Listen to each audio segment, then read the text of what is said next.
the audio yet, but I acknowledge, so thank you. Sorry, let me just connect to YouTube here.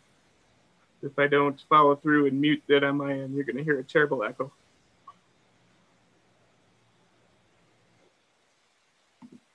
Okay. And we also have, oh, I'm sorry. I believe I might have missed Mark Miranda. I think you're in the audience, Mark. Is that correct? Yes. Thank you. Okay, and from RTC, Dan Denges for the record, Jacqueline Maldonado, Amy Cummings, Jim Yee, Rebecca Capular. I believe in the room we have Xuan Wang and Brian Stewart. Did I miss anyone from RTC? Okay. MTM, we have Clifton Crabtree and let's see, Petra Fava. Yes, I'm here. Good evening. Hello. And hi. I see one number ending in 216. Is that you, Vince? Nope. I'm okay. 510-825-3216. That's you, Vince? Did you say 3216? Oh, I said, sorry, I said ending in 216, yeah.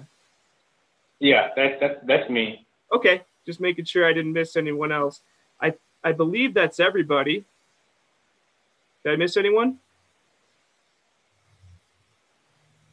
Okay, well, thank you, everyone. Just a couple of points of order before we get the meeting going and call to order, because I know we have some new members, which I'm very excited about. And so if I could ask everyone to mute your microphone if you're on the call virtually, and just unmute when you wish to speak. If you do make a comment or make a motion, please state your name for the record. And with that, I will turn it over to our chair, Vince Harris, to call the meeting to order. Thanks, Dan. Good evening, everybody. I'd like to call the meeting to order at 5:35 p.m. First item on our agenda is approval of the agenda. If I could get a motion to approve the agenda for the evening.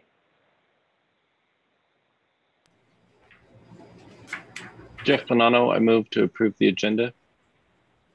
Can I get a second, please? Dora Martinez, second. All in favor, say aye. Aye. Aye. Aye. Any opposed? Hearing none, we have an agenda approval for the evening. Moving on to item number 2. That item is public comment. From staff, did we receive any public comment for this evening? Did not receive any public comment ahead of the meeting. The room's a little small on my screen, so I don't know if we have anyone wishing to provide public comment in the conference room.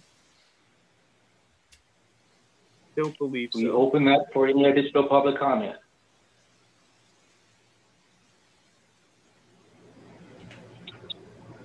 Dora Martinez, okay, I got. Hearing none. Sorry, Vince. Go ahead, this Dora. is Dora Martinez. I was looking for my mute button. It's just kind of difficult. May I proceed, please? Okay. Thank you.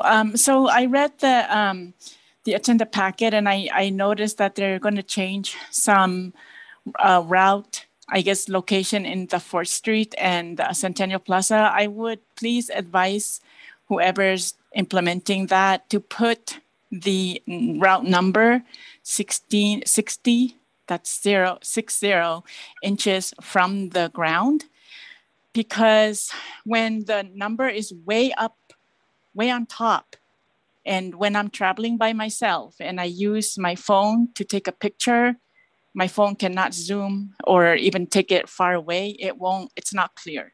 So if you put it 60 inches from the ground, which is ADA compliant, I would be able to feel, I don't need, and it's raised or brailled, I would be able to see it, not in a very, if it's brailled or tactile, so I could feel it. Because I went to look for Route 4, and I guess you guys put it on the other side of that, is it the north? I can't remember what building, but it's the building where there's no service customer in. And it was really difficult to locate the bus stop route. So that's my comment for now. Thank you. Thanks, Dora. Dan, is there anything we can address tonight or? Yeah, I was going to suggest, we will be having a formal presentation about the service change. So if there's any comments regarding that item, feel free to definitely chime in then. And just remind all members that there's also an item on the agenda for member comments as well. So always feel free to chime in there as well. Okay, thanks, Dan. Thank you. Moving on to item number 3, which is approval of the June 2nd, 2021 meeting minutes.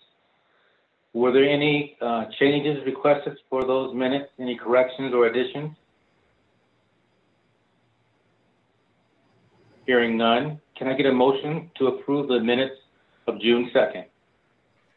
Lindsay Costello, I motion. Lindsay motions. Can I get a second, please? Jillian Keller, I second. Seconded by Jillian. All in favor, say aye. Aye. Aye. Aye. Any opposed? Hearing none, the item carries. Thank you. Moving on to item number 4. Election of chair and vice chair for this fiscal year 2022. I believe our protocol is to open nominations for each of those positions. Dan, will we do them one at a time? Yeah, thank you, Vince. Just a couple comments before we get started. Dan, just for the record, I just wanted to thank both you and Jillian for filling those roles of chair and vice chair over this past year. You both did a fantastic job and really do appreciate that. And we don't have any term limits per se, so, if it's the desire of the committee, you're still eligible to be in one of those roles. But yes, I would kind of typically how we do it is we just kind of open it up to the floor for any nominations, and then, make a motion accordingly, one for the chair and then another one for the vice chair. And then once that motion's approved, the new chair will take over for the remainder of the meeting. So kind of pass the virtual gavel, if you will, to whomever the new chair is.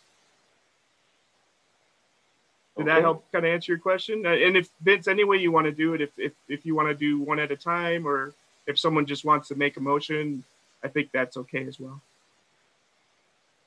I think I'd like to do them one at a time, starting with the chair. Do we have nominations for the position of chair of Cmac? We nominate Vince, Dora Martinez, for the record. Who was the nomination for? I didn't quite hear that.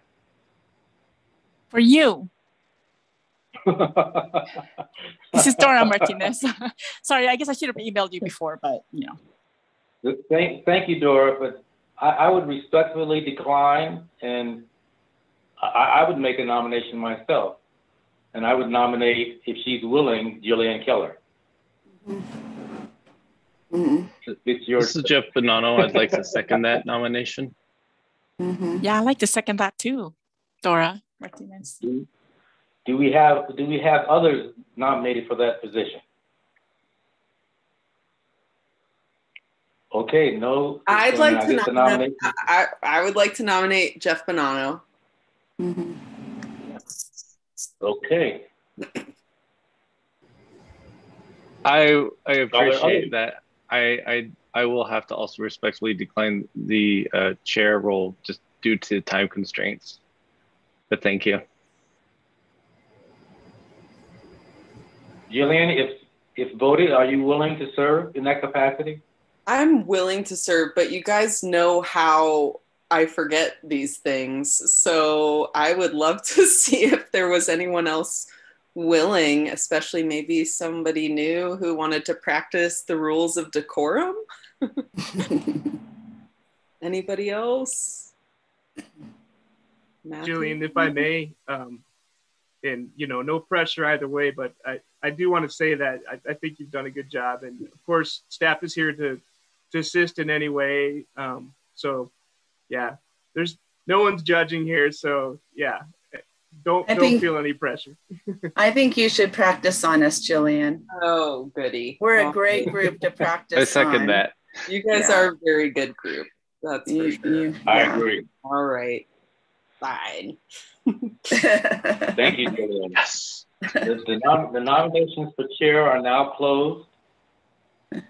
I guess I will just say all in favor for Jillian Keller for chair, say aye.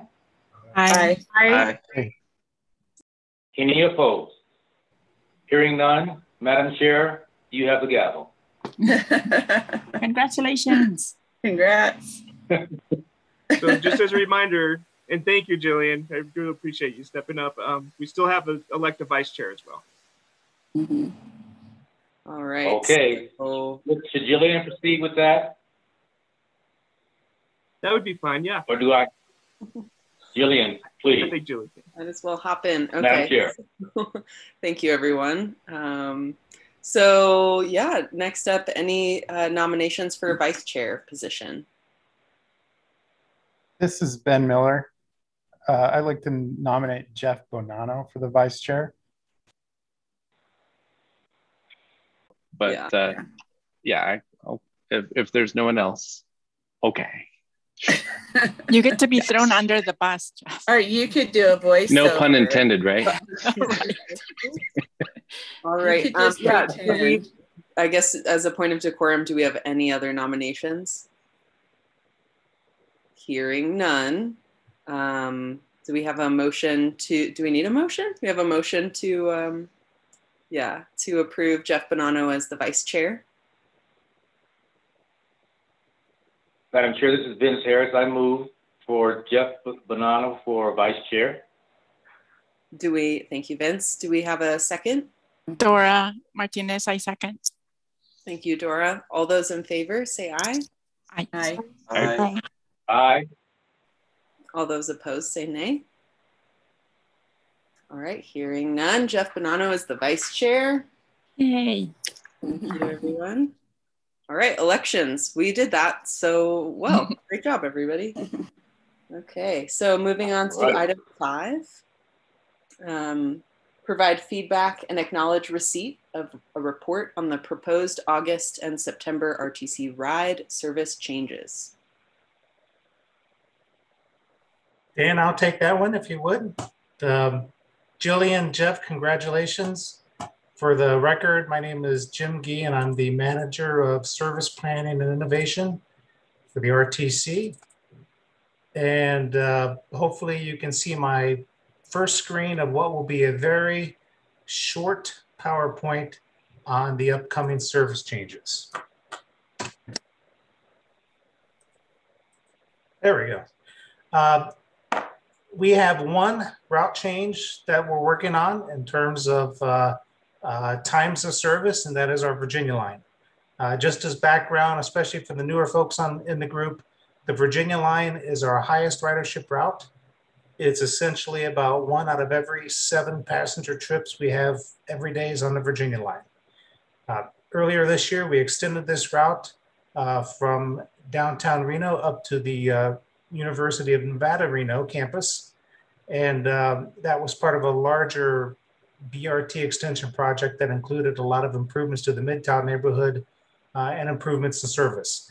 That extension took effect basically right in the middle of COVID in March of 2021.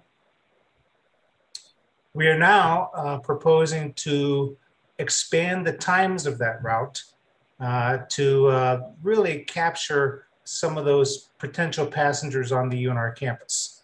The 20,000 or so students, faculty, and staff that can use this BRT service to connect them to the rest of the region. With that in mind, our proposal is to expand our weekday service, which currently stops at 9:30 p.m. and extend it instead till 1 o'clock a.m., again, primarily for students. On Saturdays, we propose expanding it from the current stop of 8:30 p.m. To go to 1:30 a.m. And on Sundays, we expand the current stop from 8:30 p.m. to go instead now to 11:30 p.m. Now, what this route does is it connects the campus area to downtown Reno, to Midtown, and then ends up at Meadowwood Mall. So we're very optimistic that with that student population and the brand new route with the new stations, we'll be able to capture some additional ridership. The other change that we have happening is not a route change or a time change, but it is the change that Dora mentioned earlier, and that is basically redistributing how we allocate our electric buses at our different stations and along our different routes. We are right now finishing a project that adds 3 charging locations at Centennial Plaza. That's our station in Sparks. This will be 1 overhead charger and 2 plug-in chargers. And what this will do operationally is give us a lot more flexibility in how we allocate our electric vehicles. I want to emphasize there'll be no changes in times for the passengers, outside of potential changes in our bay assignments where the buses park at the stations to take advantage of the charging opportunities. Passengers really won't see a difference in how the service operates. This change will start on September 11th of 2021. And because I didn't mention earlier, the Virginia route change will begin earlier on the first Sunday in August.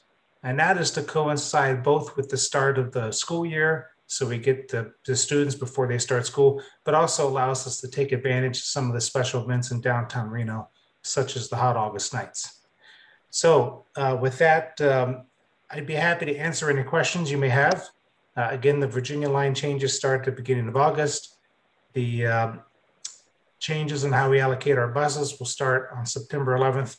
And Dora, I did make a note of your suggestion on some additional signage at our downtown state, or both of our stations, to increase the amount of information on our poles. I'll get with our facility folks tomorrow to see if we can figure out a good way of doing that. And with that, I'd be happy to answer any questions you may have.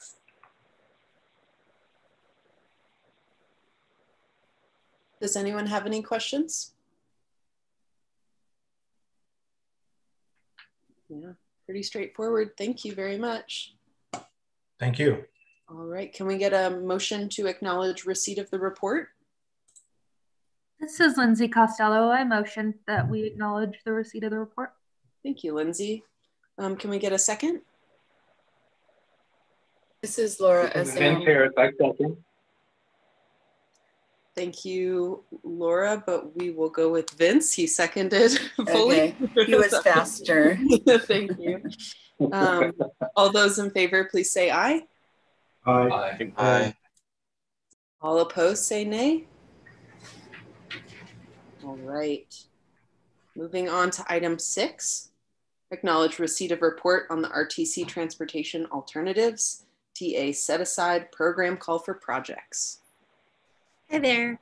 Good evening. It's Rebecca Capular, RTC Senior Planner. Thank you for having me before you today to talk about our call for projects. The new folks on the committee, welcome.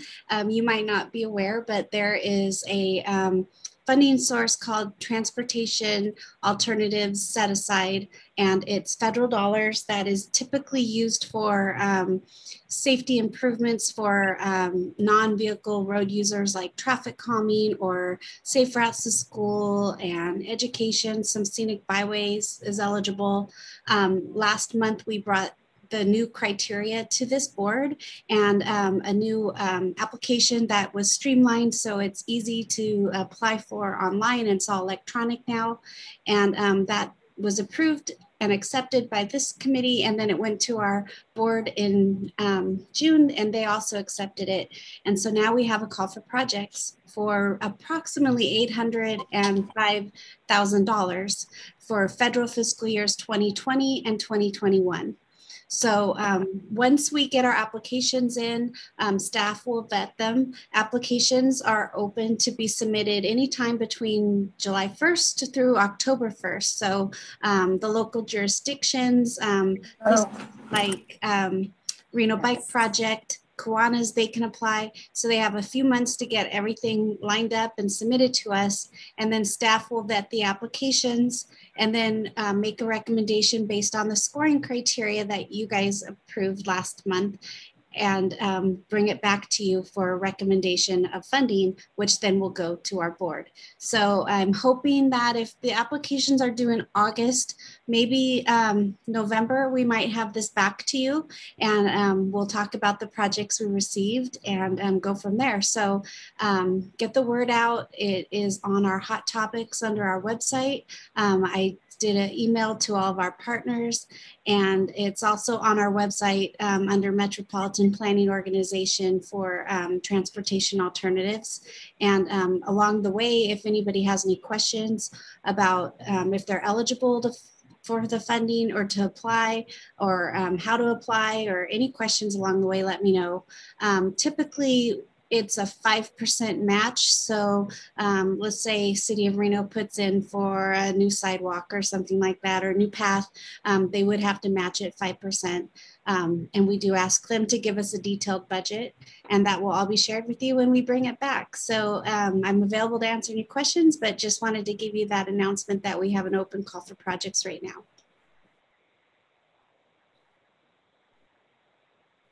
Does anyone have any questions for Rebecca? I have a question just as a point of decorum, whether, you know, I guess just to let me know if there's anything that I need to do or step out of. You know, I'll certainly be applying on behalf of Reno Bike Project. So in terms of voting for that, you know, just let me know what's appropriate and inappropriate when the time comes. Absolutely, we will. Thank you for bringing that up. And I'm sure Dan can help you with that. Yeah, thank you, Jillian. This is Dan, just for the record. Yeah, there might be a potential conflict of interest for that. So you might just have to abstain if it comes to that point, but I'll confirm with our legal just to make sure that we're doing the right thing, and we'll let you know in advance. Great, thanks. And Jillian, I wanted to follow up with you. Last month, you asked if we were coordinating with NDOT. I did reach out to NDOT and asked if they were going to have a call for projects. And I was informed that their TA set aside funding is held up with their One Nevada plan right now. So they do not have plans to go out on a call for projects. So I did try, but I didn't succeed. Sorry about that. And if I do hear anything moving forward, if they have anything, I'll keep you guys informed. Thank you. Awesome. Does anyone have any other questions? All right. Can we get a motion to acknowledge receipt of the report? This is Ben Miller. I motion to acknowledge receipt. Thank you, Ben. Do we have a second? This is Lindsay Costello. I second. Thank you, Lindsay. All those in favor, please say aye. Aye. Aye. Aye. All opposed, please say nay. Hearing none, the motion passes. So item 7, member announcements or agenda items for future Cmac meetings. I did remember last meeting, Matthew, I believe, brought up the Center Street cycle track and looking for an update. And so I'm just wanting to reiterate interest in hearing more about that as well. Thank you, Jillian. Dan Dunn, just for the record. And I believe this item is going before RTC board for an update in August. And we'll definitely, depending on the outcome of that meeting, I think would probably be the right time just to hear the board's direction and any comments there to bring it back to here. But we'll certainly, yeah, we can certainly provide that update when we have something to share. Awesome. Laura Azam, I would like an update on maybe the pedestrian signals that were put in to see if that has helped with pedestrian, let's just say deaths, or if they're planning on putting in any other signals in different areas. I know I had brought up a near problem with me and my grandchildren a while back. We almost got hit. And at one of our signal areas down by us, they put in a huge apartment complex and many people are using that crosswalk. And we've already had a pedestrian fatality, a 12-year-old boy. And I'm trying to see if the signals that they're changing to for pedestrian crosswalks is helping at all. And that might be an answer to this particular crosswalk. So if we could just have an update on that, I'd appreciate it. Sure, this is Dan. For the record, thank you, Laura. And I'll check in with our engineering staff and see if they can provide an update. And if it's okay with you, if there's any clarification, if maybe I could just share your email with our staff just to make sure that, you know, we're presenting the information you want to hear.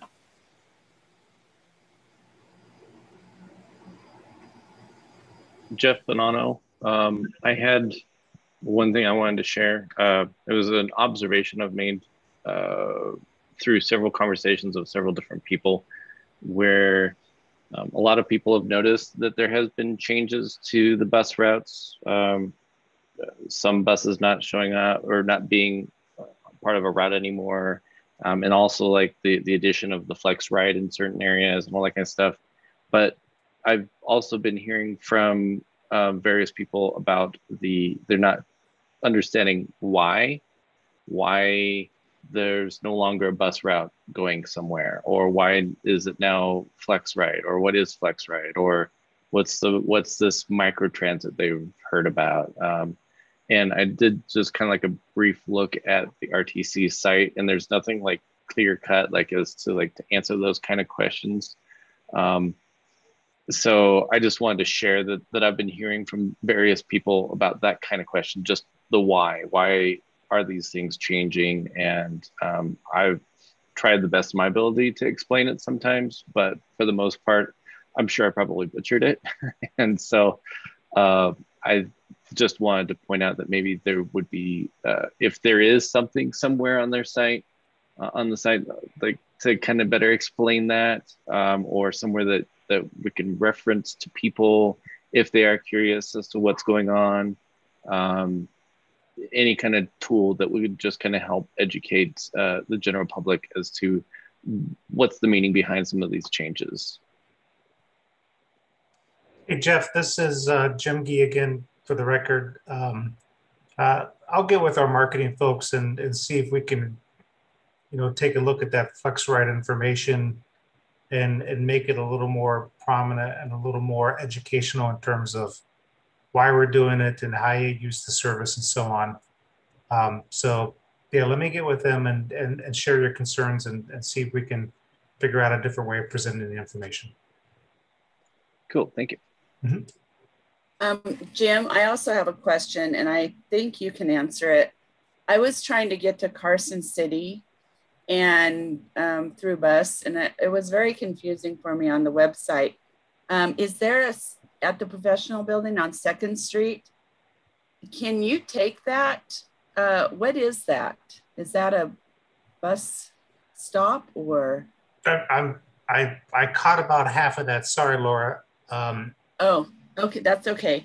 I was trying to get to Carson City. Yep. And there's something about the professional building on 2nd Street. Is that a bus stop or what is that? That I think is in Carson City. Oh, okay. Yeah. Yeah, that was confusing. Yeah. Okay. From the Reno area, you can catch the regional connector is what we call the service. You can catch it at 4th Street Station, which is in downtown, at Meadowood Mall, and also at the Summit down in the southern part of Reno. What bay is it on 4th Street? It's on the very north side of the building, on the north side of the north building, right along 4th Street. Okay, thank you. Mm-hmm. And that was Laura. Jim, I have a question. Sure. This is Dora Martinez. Is there going to be ever a flex ride from the Meadowood Mall going to Lake Tahoe? Because people can't go to the Summit Mall, who do not have paratransit. And I was just wondering, will they change that to go to the Meadowood Mall and then go to Tahoe? We don't plan to change it this year because we only have about a month and a half left on the pilot. It is part of the feedback that we've received, but we're going to evaluate the service at the end of the summer and then see what we do next year. Hey, Jim, really quick, this is Ben Miller. Where are you taking feedback on that service? Primarily through our customer service staff. All the emails and phone calls come through customer service. They also come to me. We basically allocate those depending on the topic, but Tahoe is certainly one of those topics. Thank you. Mm-hmm. This is Matthew Bogue. On the topic of FlexRide, I think some kind of evaluation, a meeting agenda item for the service to Tahoe when the time comes would be a good item to discuss. Once the end of the year happens and we get into the evaluation stage. Yeah, this is Ben Miller. I'd like to second that right there. I think that would be a really good topic to cover here. Okay. And this is Matthew again. I had another topic about FlexRide. So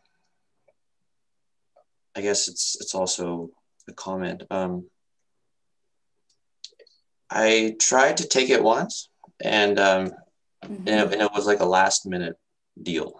And then I called them or on the app and it said it'd be like 2 hours for it to come. So I'm wondering if the staff is looking at somehow increasing the capacity of the buses in order to reduce wait times, and I believe that would kind of attract a lot more people since there's less of a need to plan days in advance.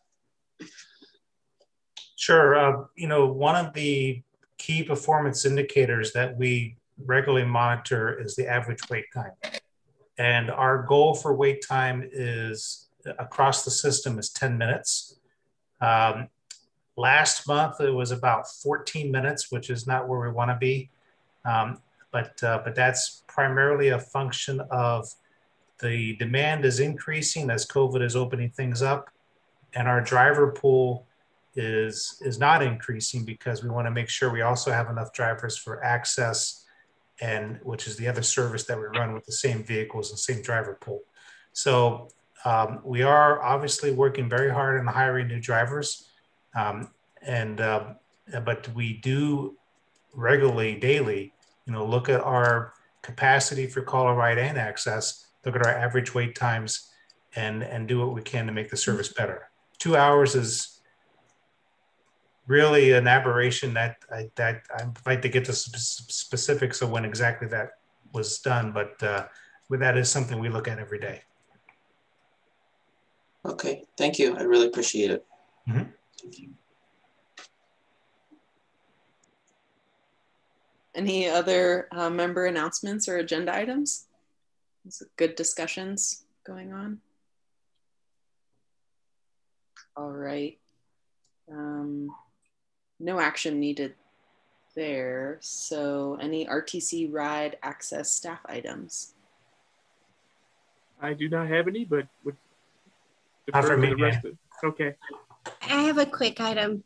I just wanted to mention, since there was discussion on here about a recent near miss, I wanted to remind you that visionzerotruckeymeadows.com is the website for Vision Zero. And under the contact us, there's a platform where you can report a near miss, whether you're walking, biking, or driving. And we're tracking those to kind of get an understanding of issues that may be occurring in the community before there's a problem or a tragedy. So again, if if you're out and about and you have something that you witnessed or that might have happened to you yourself, you can go to visionzerotruckymeadows.com under the contact us page, and all of those near misses come directly to me. And we, have had a myriad of issues, from a school bus issue to speeding to, a lot of things. And we do try to track those. So I would highly encourage you to do so. And then 2 other things real quick. You may have seen that we have a campaign through Michael Moreno is the project manager, and RTC and Vision Zero, called Locked Eyes Saves Lives. You might be seeing more of that coming up in the future. There's some billboards, there'll be some radio ads, and the primary message is if you give eye contact to a driver, pedestrian, or bicyclist, that when you do so, you acknowledge each other and you help save lives, because everybody's paying attention. And then lastly, there is a state legislature change that went into effect in the year 2015 called pedestrian safety zones. And those give the local jurisdictions the ability to create kind of like a work zone, but it's for pedestrian safety. And it's all data driven, looking at where there's been crashes in the past or some issues in the past. And they create it by putting up signage, lowering the speed limit, and signs that also say there's higher fines. We did get one installed last week. The first one in the state actually is installed on West 4th Street, right between Lake and Record Street. So if you're out and about walking, or if you're driving, be mindful that the speed limit there is now 20 miles per hour. And if you get caught jaywalking or speeding, you can get fined double the amount. And they're going to have that pedestrian safety zone up for about a year and looking at it. And soon you'll see a few more pop up in the Reno area. So that's all I have. I just wanted to make those few announcements. Thank you so much. Thank you. Great information.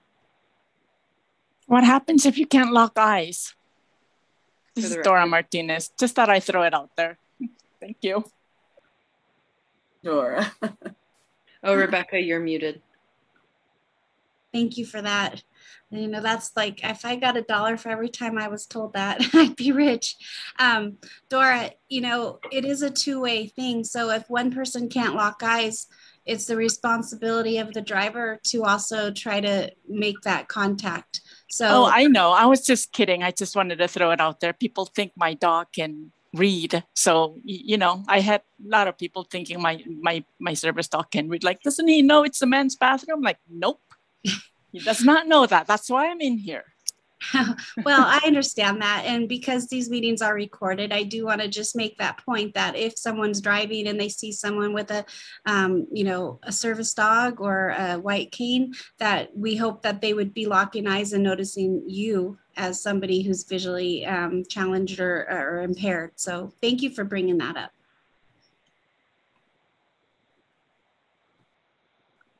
All right, we're gonna move on to any public comment that remains. Did not receive any. Is there anyone for public comment in the room at the RTC? Does not appear to be. All right, can we get a motion to adjourn the meeting? This is Jeff Bonanno. I move to adjourn the meeting. Dora Martinez, I second. And congratulations. Thank you. All those in favor, please say aye. Aye. Aye. Aye. All those opposed say nay. Hearing none, the motion passes. The meeting is adjourned, 6:12 p.m. All right. Thank you. Good job, Jillian. Great job, Jillian. Yay. Thank you, Vince. You're amazing.